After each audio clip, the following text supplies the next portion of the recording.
Beverly, and at 56 I thought I had my life all figured out. 3 decades of marriage, a cozy home, and a family I'd poured my heart into. But beneath the surface of our quiet suburban life, a storm was brewing, one I never saw coming. My husband Tom started to change, his once steady presence replaced by a shadow of doubt that chilled me to the bone. And then, a single choice I made on a fateful night shattered everything I held dear, leaving me drowning in a sea of guilt and secrets. What did I do that could unravel a lifetime of love in an instant? Picture this, a single flickering moth dancing against the dim glow of a porch light on a humid summer night, its fragile wings beating with a desperate rhythm. That's how I feel right now, drawn to something I can't quite grasp, fragile and a little lost. My name is Beverly, and at 56, I've spent nearly 3 decades building a life that, on the surface, looks as steady as the oak tree in our backyard. 29 years married to the same man, and yet here I am, questioning the very roots of it all. Marriage after so long becomes a kind of quiet dance. It's like slipping into a pair of old loafers. Comfortable, broken in, but sometimes you catch yourself wondering where the shine went, the thrill of the first step. Tom and we've got that kind of rhythm. He's 58 now, my rock for almost 30 years. A man who once charged down high school football fields with a grin that could light up a stadium. These days, he's traded shoulder pads for spreadsheets, a dependable accountant with a kind smile that still warms me on most days. But lately, there's something in his eyes, a shadow I can't name, an unsettling shift that makes my stomach twist when I linger on it too long. I don't know what it means yet, but it's there, lurking. We live in a suburban slice of quiet, a neighborhood where the biggest drama is whose dog barked too late at night. Our home is a modest 2-story, painted a soft gray, with a garden I tend to more out of habit than passion. The days here blur together like watercolor on wet paper. Morning coffee with Tom before he heads to the office, the hum of the dishwasher as I tackle chores, and evenings spent side by side on the couch, the TV droning on about some crime show neither of us is really watching. It's predictable, safe, and until recently I thought that was enough. Our 2 kids, Emma and Ryan, are grown now, 28 and 25, respectively. They've flown the nest, but they're never far. Emma, with her sharp wit, will barge in on a random Tuesday with a bottle of wine and a story about her latest work drama. Ryan, quieter but just as stubborn, shows up with a toolbox to fix something I didn't even know was broken. I've always put family first, poured every ounce of myself into being the glue that holds us together. Personal dreams. They've been tucked away in a drawer somewhere, gathering dust. I thought that was the trade-off for stability, for love. But something's happened. Something so monumental, it's cracked the foundation I spent decades building. I'm not ready to name it yet, but it's left me raw, like I've been scraped hollow. There's another piece to this puzzle. A man who's hovered on the edges of our lives for years. Fred, Tom's old college buddy. At 57, he's carved out a name for himself. I've been replaying the last month in my mind, trying to pinpoint when the ground beneath my marriage started to shift. It's been subtle at first, like a whisper you can't quite make out, but now it's impossible to ignore. Tom, the man who's been my anchor for nearly 3 decades, isn't the same. He used to stride through life with this quiet, unshakable confidence, the kind of strength that made me feel safe no matter what storm came our way. He'd make decisions without a second thought, where to go on vacation, how to handle a crisis with the kids, and I trusted him to lead. But about a month ago, that started to crumble. Now he second guesses every little thing. He'll apologize for forgetting to take out the trash as if it's some unforgivable sin, or stammer out a sorry for picking a restaurant I didn't love, even when I hadn't complained. It's like he's walking on eggshells, and I don't know why. I can still see the moment it really hit me. We were in the kitchen one morning, the smell of fresh coffee lingering in the air, when he accidentally knocked over his mug. A small splash of dark liquid spread across the counter, nothing a quick wipe couldn't fix, but you'd think he'd shattered something priceless. His hands trembled as he grabbed a rag, his apologies tumbling out faster than I could keep up. "I'm so sorry, Bev. I didn't mean to. Let me clean it up. I'm such an idiot." I stood there, frozen, watching him scrub at the counter like his life depended on it, his voice barely above a whisper. It wasn't just the spill. It was the way he couldn't even look at me while he spoke, his eyes glued to the mess as if meeting my gaze would break him. That wasn't my Tom. My Tom would have laughed it off, made a joke about needing a second cup anyway. But this version of him, I didn't recognize him at all. And it's not just that one moment during conversations. He started avoiding my eyes altogether, mumbling sorry under his breath for things that don't even warrant it. If I ask him about his day, he'll shrug, mutter something vague, and then apologize for not having more to say.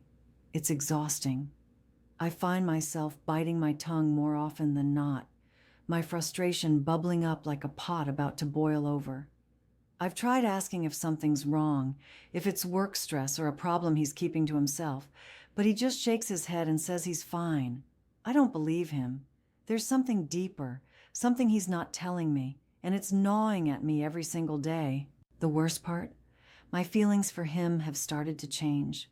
I hate admitting it, even to myself, but the warmth I used to feel when I looked at him is cooling. I don't see my husband anymore. I'm still reeling from the way things have shifted with Tom, the way I've started to feel this hollow ache where warmth used to be. But life doesn't stop to let you catch your breath, does it? It was a quiet afternoon, the kind where the sunlight filters through the blinds in lazy streaks, when my phone buzzed on the kitchen counter. Fred's name flashed across the screen, and my heart did a little stutter. His voice came through warm and easy, like a summer breeze, asking if I'd like to grab dinner with him, just as friends, to catch up on old times. I stood there, gripping the edge of the counter, a flicker of unease sparking in my chest. Dinner with Fred? Alone? It felt like stepping onto a tightrope, one wrong move and I'd fall. But I told myself it was nothing, just a harmless meal with an old friend. So I said yes, my voice steadier than I felt. I spent the next hour getting ready, more time than I've spent on myself in ages. I pulled out a deep blue dress from the back of my closet, one I hadn't worn in years, the fabric soft against my skin, hugging me in a way that made me feel alive. I stood in front of the mirror, brushing on makeup with careful strokes, a touch of color on my lips, a sweep of mascara. When I looked at my reflection, I didn't see just a wife or a mother staring back. I saw a woman, someone I hadn't felt like in so long, and a rush of excitement coursed through me, electric and unfamiliar. My hands trembled a little as I smoothed down the dress, wondering if I was making a mistake, but I pushed the thought away. When Fred pulled up in his sleek black car, I caught my breath. He stepped out, looking sharp in a tailored suit, his smile as charming as ever, the kind that could unravel anyone. He opened the door for me, and I slid in, the leather cool against my legs. I glanced back at the house as we pulled away, catching sight of Tom in the doorway. To my surprise, he gave a weak smile and waved, his voice soft as he wished us a good time.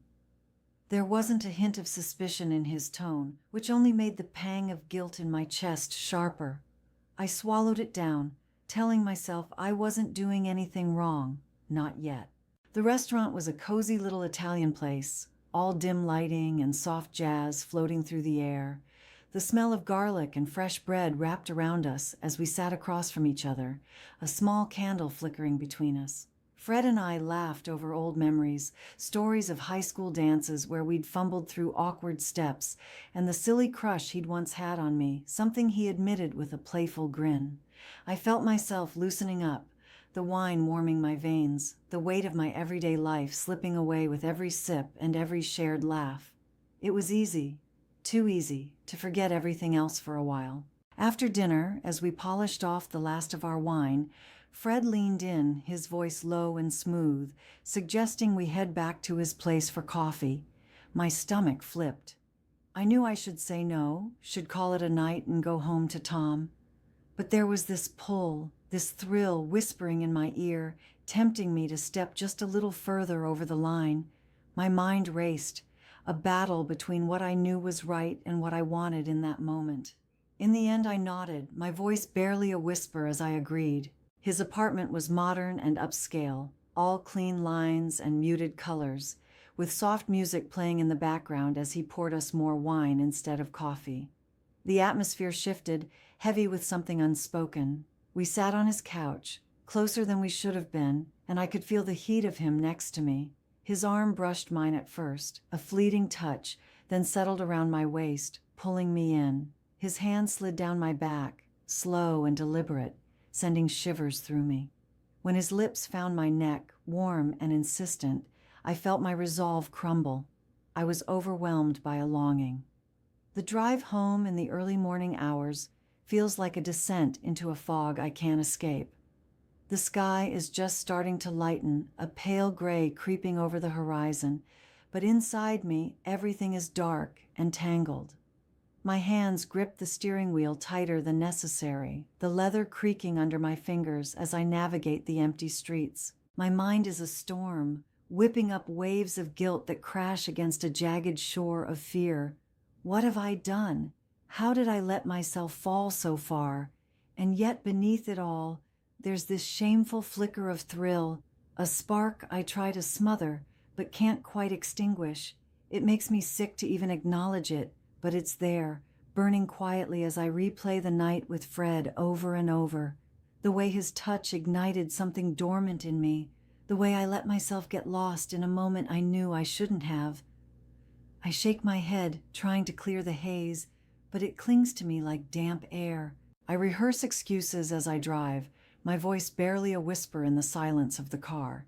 If Tom asks where I've been, I'll say I stayed late at a friend's house, got caught up in conversation, lost track of time. It's flimsy, but it's all I've got. I practice the words, testing how they sound, trying to make them feel less like a lie. Oh, just catching up with an old pal, didn't realize how late it got. I grimace at my own reflection in the rearview mirror, barely visible in the dim light. Who am I kidding? Every syllable feels like a betrayal, a brick in the wall I'm building between me and the life I've known for nearly 3 decades. As I turn onto our street, the familiar sight of our modest gray two-story comes into view, and my chest tightens. The living room lights are on, glowing through the curtains, which stops me cold. It's not even 5 a.m. Tom should be asleep, the house dark and quiet. My stomach drops like a stone, a sickening lurch that tells me something's wrong. I pull into the driveway, the gravel crunching under the tires, and sit there for a moment, engine idling, trying to steady my breathing. My hands tremble as I cut the ignition, the silence that follows pressing down on me like a weight. I glance at myself in the mirror again. My makeup is smudged, dark streaks under my eyes, my lipstick long gone. The deep blue dress I'd felt so alive in hours ago now looks wrinkled and out of place, a silent accusation of where I've been. I step out of the car, the cool morning air biting at my skin, and make my way to the front door. My heels click on the hard wood of the porch, each sound echoing in my ears like a drum beat of doom. I fumble with my keys, my fingers clumsy, and push the door open as quietly as I can. The warmth of the house hits me first, then the sound, soft laughter, familiar voices. My heart slams against my ribs as I step inside, freezing in the doorway. There, in the living room, isn't just Tom, but Emma and Ryan, our grown kids, sitting on the couch with mugs of coffee in their hands. Ryan's phone is out, some video playing that has them chuckling, their faces lit with easy joy. I stand there rooted to the spot, my breath shallow, feeling like an intruder in my own home.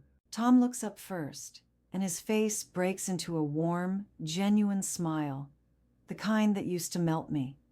He stands, crossing the room in a few quick strides, and pulls me into a tight hug. His arms are strong, familiar, and the scent of his aftershave washes over me, grounding and gutting me all at once. "Hey, Bev, how was your evening?" he asks, his voice full of concern and love, not a trace of suspicion. I can barely process it, my mind screaming with the contrast of where I've been and who I'm supposed to be. Emma pipes up from the couch, her tone teasing. "Mom, I'm standing in the bathroom now." The door closed behind me, my hands gripping the cold porcelain edge of the sink so hard my knuckles are white. My breath comes in shallow, ragged gasps, like I can't pull enough air into my lungs to steady myself. The mirror in front of me reflects a woman I don't recognize, eyes wide and haunted, face pale, the remnants of smudged makeup a cruel reminder of the night I can't undo. The reality of what I've done slams into me like a tidal wave, relentless and suffocating, dragging me under with a force I can't fight. I've crossed a line I never thought I'd even approach, and now I'm drowning in the aftermath. My mind spirals, racing back through the years, pulling up memories I've clung to for nearly 3 decades. I see my wedding day with Tom so clearly it's like I'm there again, the way the sun filtered through the church windows, casting golden light on his face as he stood at the altar, his smile nervous but so full of promise. I remember the vows we spoke, words of forever that felt unbreakable, etched into the very core of who we were. I think of the life we built after that day, birthdays celebrated with homemade cakes and laughter, holidays where the house smelled of pine and cinnamon, quiet moments on the porch swing just watching the world go by. 29 years of shared history, of trust, of a love that weathered every storm. I see Emma's first steps, Ryan's gap-toothed grin at his kindergarten graduation, the way Tom and I would catch each other's eyes over the chaos of parenthood and just know we were in it together. Those moments weren't just memories, they were the foundation of everything I am. And then, like a jagged cut through those warm images, my mind flashes to last night with Fred. One fleeting moment of weakness, a stolen rush of heat and desire that burned bright for just a few hours. I let myself get swept away in the thrill of feeling wanted, of feeling something new, something I hadn't felt in so long. The memory of his touch, the way it awakened parts of me I thought were long asleep, still lingers on my skin like a brand. But now, in the harsh light of this bathroom, I see it for what it was, a cheap, hollow spark compared to the steady flame of a lifetime with Tom. I traded something sacred for a whisper of temptation, and the weight of that realization twists my stomach into knots. How could I have been so reckless? How could I have thrown away everything that mattered for something so temporary? Guilt isn't just a feeling. It's a physical ache that claws at me from the inside. There's a tightness in my chest, like a vice squeezing my heart, making every breath a struggle. A lump sits heavy in my throat, choking me, threatening to spill over into tears I don't deserve to shed. My hands tremble as I clutch the sink harder, trying to anchor myself, but there's no escaping this. I hear Tom's voice through the door, soft and concerned, calling out, "Bev, you okay in there? You've been a while." His words pierce me, each one a reminder of the man I've betrayed, the man who still cares enough to check on me even now. I open my mouth to respond, but nothing comes out. I'm paralyzed, frozen by a shame so deep it's like a second skin. I can't face him, not yet, not with this secret burning a hole through me. My thoughts drift to Emma and Ryan, out there in the living room, laughing over coffee like everything in our family is still whole. They've always looked up to Tom and me as the example of what a strong marriage looks like, a partnership that endures. I've shattered that illusion in a single night, and the thought of them ever finding out makes me feel physically ill. How could I explain this to them? How could I justify tearing apart the image they've held of us, of me? I've not only failed Tom, I've failed them too, and that cuts deeper than I can bear. I stare into the mirror, searching for some semblance of the woman I used to be. It's been weeks since that night, and I'm still wading through the wreckage of my own making. The days after I came home from Fred's place were a blur of forced normalcy, each moment a tightrope walk between pretending everything was fine and crumbling under the weight of my secret. I couldn't sleep, my mind replaying every mistake, every touch, every whispered word that I should have walked away from. I'd lie in bed next to Tom, staring at the ceiling, feeling the space between us grow wider, even as our bodies were inches apart. His steady breathing was a cruel reminder of the trust I'd broken, a trust he didn't even know was shattered. I'd turn away, curling into myself, wishing I could undo it all, but knowing I never could. I've cut Fred out completely since then. His calls light up my phone screen, one after another, his texts piling up with casual, "Hey, just checking in" messages that make my skin crawl. I don't answer. I can't. Seeing his name is like a punch to the gut, dragging me back to that dimly lit apartment, to the heat of a moment I let consume me. I've blocked him out of my life as best I can, deleting every trace of contact, but I can't block the memory. It's etched into me, a scar I'll carry forever, no matter how much I try to bury it. Facing him would mean facing what I did, and I'm not strong enough for that, not yet, maybe not ever. Instead, I've poured everything into fixing what's left of my marriage, into reaching for Tom like he's a lifeline I don't deserve. I've been cooking his favorite meals, the kind I used to make early in our marriage, slow roasted pot roast with carrots and potatoes, the smell filling the house like a warm memory. I've set the table with care, even pulling out the good china we haven't used in years, hoping the gesture might spark something familiar between us. I've tried starting conversations, asking about his day with a forced brightness in my voice, sitting close to him on the couch after dinner, my hand resting on his knee like it used to. But every word, every touch feels stained by what I've done. I look into his eyes, searching for the connection we've lost, and all I see is my own reflection, guilty, unworthy.